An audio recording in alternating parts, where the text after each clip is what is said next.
1 अरब 50 करोड़ के देश में अगर आपके 1 लाख दुश्मन नहीं है तो आप खत्म हैं। आज समाज में ज्यादातर लोग क्यों परेशान? नफरत। कोई धर्म कैसे खत्म कर सकता है? किसी की माँ ने दूध पिलाया जो धर्म खत्म कर दे? प्रेम अगर सबके प्रति है तो आपका दिमाग उलझेगा नहीं, लेकिन अगर नफरत है तो आपका दिमाग उलझा रहेगा। आप परेशान रहोगे 24 घंटे, आपको पता ही नहीं क्यों है आप परेशान हो।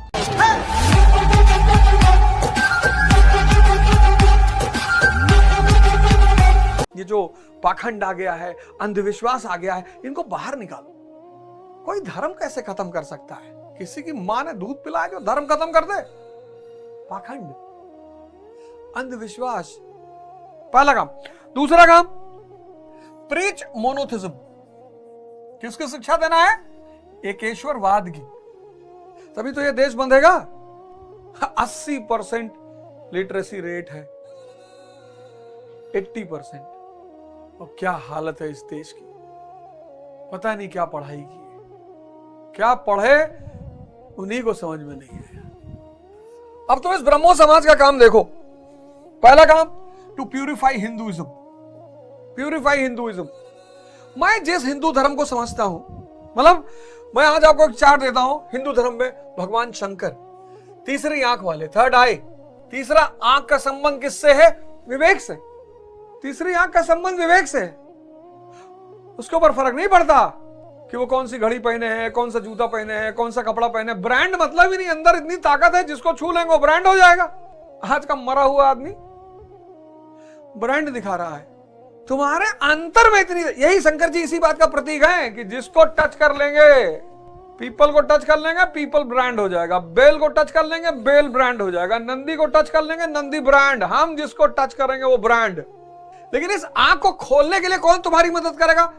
प्रभु हनुमान। हनुमान जी क्या करेंगे? ध्यान, 24 घंटे। तीसरा, चौथा काम क्या है इसका? Teachings of other religions. दूसरे धर्मों की से भी शिक्षा लेना। यीशु क्राइस्ट ने कहा लव इज गॉड। हम फातिमा स्कूल में पढ़ते थे गोंडा में, तो हमारे बैच पे लिखा होता था लव इज गॉड। तब तो समझ में आया नहीं। एक टीचर से पूछा, उन्होंने कहा बदतमीजी कर रहे हो, जो लिखा है बस पढ़ लो। जो आदमी हर आदमी से प्रेम करेगा उसके मन में नफरत होगी ही नहीं। नफरत जो है वो कैंसर से ज्यादा खतरनाक है। प्रेम अगर सबके प्रति है तो आपका दिमाग उलझेगा नहीं, लेकिन अगर नफरत है तो आपका दिमाग उलझा रहेगा। आप परेशान रहोगे 24 घंटे, आपको पता ही नहीं क्यों है आप परेशान हो। इसलिए कहते भी हैं किसी को बर्बाद करना उसको नफरत सिखा दो। आज समाज में ज्यादातर लोग क्यों परेशान है? नफरत। जीसस का कितना प्यारा स्टेटमेंट है, लव इज गॉड। आपके प्रति प्रेम भाव है तो तुम उलझोगे नहीं, और अगर तुम उलझे नहीं तो कुछ ना कुछ महान कर ही डालो। मोहम्मद साहब, ये खाने से पहले तेरा घर चारों दिशा में देख लो, ये सब खाए हैं कि नहीं। आज लोग अपने ही घर में लोगों को नहीं पूछते खाए हो कि नहीं। गुरु नानक देव जी, एक ओंकार सतनाम। महात्मा बुद्ध, आत्मदीपो भव, कि कोई तुम्हें आएगा नहीं बचाने के लिए। 1 अरब 50 करोड़ के देश में अगर आपके 1 लाख दुश्मन नहीं है तो आप खत्म हैं, डेड, मुर्दा। 1 अरब 50 करोड़ के देश में अगर आपके 1 लाख दुश्मन नहीं है तो आप खत्म, मुर्दा हैं आप। इसका मतलब, क्योंकि मुर्दों की बुराई ही नहीं होती। मुर्दों की बुराई ही नहीं होती। मुर्दे की कौन बुराई करता है? शमशान में चाहे खूंखार जितना अपराधी हो, लोग कहते भैया बेचारे स्वर्ग सिधार गए। किसी की मृत्यु पे कोई नहीं कहता कि नरक सिधारगा, स्वर्ग। 1 अरब 50 करोड़ के देश में अगर आपके 1 लाख दुश्मन नहीं है, आपसे 1 लाख लोग नहीं जलते हैं तो आप खत्म, मुर्दा हैं आप। और अगर 50 करोड़ लोग आपसे चिढ़ते हैं तो भगवान। गुरु नानक देव जी से किसी ने पूछा कि 5 छिद्र वाले घड़े को में कैसे पानी भर के रखा जाए। 5 छिद्र वाला घड़ा, मानो शरीर, 5 इंद्रिया। तो किसी ने गुरु नानक देव जी से पूछा कि जो 5 छिद्र वाला घड़ा है, मानो शरीर, इसमें पानी भर के कैसे रखा जाए। बोले क्या? बोले घड़े को पानी में डूबा रहने दो। बोले घड़े को पानी से बाहर निकालो ही मत। तो पहला काम हिंदू धर्म को में सुधार करना, दूसरा बात एकेश्वरवाद को प्रीच करना, सिखाना, और तीसरा सोसाइटी के 2 स्तंभ। पहला स्तंभ रीजन, दूसरा वेद और उपनिषद। रीजन, अंधा अनुकरण नहीं करना है। गुरु गोविंदो खड़े काके लागू पाए। गुरु कौन है?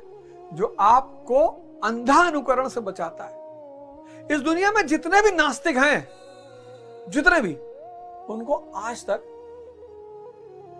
बस उनके जीवन का एक ही दुर्भाग्य है कि उनको आज तक कोई गुरु कायदे का नहीं मिला। लेकिन नास्तिक झूठे आस्तिक से ज्यादा ईमानदार है। नास्तिक एक चीज में बहुत अच्छे हैं कि वो झूठे आस्तिकों से बहुत ज्यादा ईमानदार है। दाढ़ी बढ़ा के, चंदन लगा के जो झूठ बोल रहा है, उससे नास्तिक बहुत अच्छे हैं। एक ईश्वरीय सत्ता की बात करते हैं, सामाजिक कुरीतियों पर हमला। पिछड़ा समाज, जो भी समाज, परिवार पिछड़ जाएगा, वो कुरीति से ग्रसित होगा, वहां उसको सांत्वना मिलती है। आइडोलेट्री, मूर्ति पूजा का विरोध। आइडोलेट्री मैं बता चुका हूं क्यों, डॉक्टर अंबेडकर कहते हैं ना कि there are certain things which can not be amended, only ended. मूर्ति पूजा इस देश में हर आदमी समझ ही नहीं पाता। मूर्ति हमें अपने उद्देश्य का याद दिलाती है। हनुमान जी को फॉलो करना है, ध्यान करना है। भगवान शंकर को फॉलो करना है, विवेक जागृत करना है। भगवान राम को फॉलो करना है, त्याग और तपस्या के रास्ते पे चलना है, तो विवेक पैदा हो जाएगा। विवेक मजबूत कैसे होगा? श्री राम की पूजा करने से, श्री राम को फॉलो करने से। कैसे? त्याग और तपस्या। थर्ड आई, विवेक, ध्यान, त्याग और तपस्या, और फिर आप बन जाओगे क्या? भगवान कृष्ण। इस दुनिया में जितनी भी चुनौतियां आएंगी, कोई आपका कुछ नहीं कर पाएंगे। यही है हिंदू धर्म का सिद्धांत। इसीलिए इनको कहा गया पूर्ण अवतार। देखो, तो ब्रह्मो समाज का पहला काम क्या है? Purify Hinduism, emphasis on human dignity, मानव की गरिमा, मनुष्य की गरिमा पर बल। विवेकानंद जी क्या कहते हैं कि मैं उस ईश्वर का सेवक हूं जिसे अज्ञानी लोग मनुष्य कहते हैं। यह विवेकानंद जी का सबसे फेमस स्टेटमेंटों में से एक है कि मैं उस प्रभु का सेवक हूं जिसको अज्ञानी लोग मनुष्य कहते हैं। यानी हर व्यक्ति उसी का रूप है और तुमने उसी को दीनहीन बना रखा है। सामाजिक कुरीतियों पर हमला, अटैक ऑन सोशल इविल्स। सामाजिक कुरीतियां, सती सिस्टम, हो जाती कुरीतियां पैदा। जब समाज पिछड़ जाता है तो पिछड़ा हुआ जो दिमाग है वो कुरीति पे ही चलता है। पिछड़े दिमाग की निशानी ही यही है कि वो कुरीति पे ही चलता है। सबसे ज्यादा अगर पर्दा करने की जरूरत है किसी को, तो यहूदी की औरतों को है, सिखों की औरतों को है। पैसा है उनके पास, सौंदर्य है उनके पास। देखो, और राजा राम मोहन रॉय का हर क्षेत्र में, हर क्षेत्र, चाहे वो राजनीति का क्षेत्र हो, चाहे वो जर्नलिज्म का क्षेत्र हो, चाहे वो शिक्षा का क्षेत्र हो, चाहे वो वुमेन एम्पावरमेंट का क्षेत्र हो, प्रत्येक क्षेत्र में अविस्मरणीय योगदान, contribution in every field, extraordinary contribution, extraordinary, अति विशेष योगदान समस्त फील्ड में। कल चर्चा करेंगे, तो ठीक है, फिर जय हिंद, जय भारत।